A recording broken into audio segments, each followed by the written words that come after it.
Hey guys, what's up? Welcome to another video about how I show you guys how the predictor and the bias predictor and how the price action predictor worked out.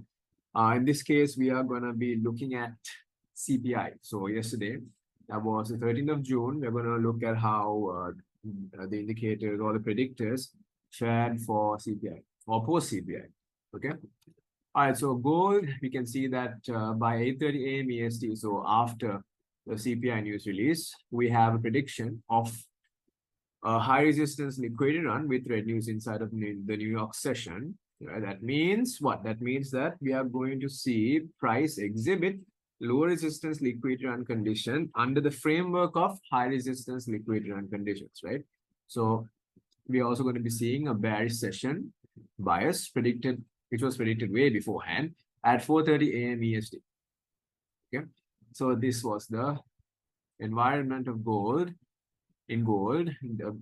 just after CPI. All right. So over here, there's no entry presented on the 10-minute or the 15-minute. So there are of course lower time frame entries that we were looking at in the mentorship. So that's mentorship stuff only.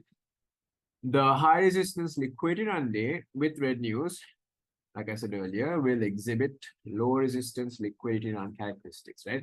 So the day might start off as being high resistance, whereby we see a high gone, prices consolidating, high gone, prices going down, low gone, prices going up, right? So that's high resistance conditions where price is finding it hard to move in a certain direction, okay? But after the CPI madness, we know that when we have red news events, the volatility kicks in and there is going to be a low resistance liquidity run inside of a high resistance liquidity run day. All right. And the next liquidity pool was all the way down here, which is why price is running for that. Afterwards, you will see if you look at today's price action, gold just went up. Okay. Right. Bearish session bias was perfectly predicted. And if you guys recall from when I first explained the predictors to you, the bias, right? When you have red news events, right? The bias predictor will either work right after the news event or it will work after a while because of the volatility injected into the marketplace. Okay, so that would cause price to run for liquidity that would have usually taken some time because we know that a news event is basically a catalyst for faster price delivery. Okay, right. NASDAQ, the prediction. So by 8:30 a.m. EST, we had high resistance liquidity run conditions. If there's no red news during the New York session, we had red news, right? So we're expecting a low resistance liquidity run. We're expecting low resistance liquidity run characteristics after, in this case, what? After high is taken out. Why? Because there's a bearish session bias that was predicted, but at 4:30 a.m. EST. You can see the minimum threshold for the bias to hold on normal days is by 10 o'clock, right? But when we have red news events, we can see it also carry over to the PM session.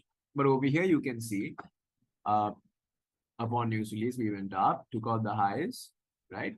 And then the bearish session unfolded exactly by 10 a.m. EST. All right, so there was a 10-minute order block here, bearish order block here. And inside over here, there was a 5-minute fair value gap. Okay, and that could have been your sell. Right. So you can see how price delivered bearishly by 10 o'clock post CPI. And for yesterday's, for CPI, for the 13th of June, the predictors did 100% well. All right. And I'll do one thing. At the end of each week, I will collect some statistics for gold and for NASDAQ to show you guys whether the predictions came out to be true or not by the minimum threshold and by the entirety of the New York session as a whole. Okay, so you can see exactly how it works and you can fit it to your own models. And of course, this goes to the guys that actually reached out to me and asked me for the indicators. So hopefully you all are doing well. For the guys that are new and for the guys that don't know, you can send me a message on Telegram at Shawnee Trades FX. Ask me for the indicator and I'll give you all a free 1-month trial to use, for you to use it. Okay, that's pretty much it, guys. So that's all. I'll see you all in the next one. Until then, good luck and good trading. Bye bye.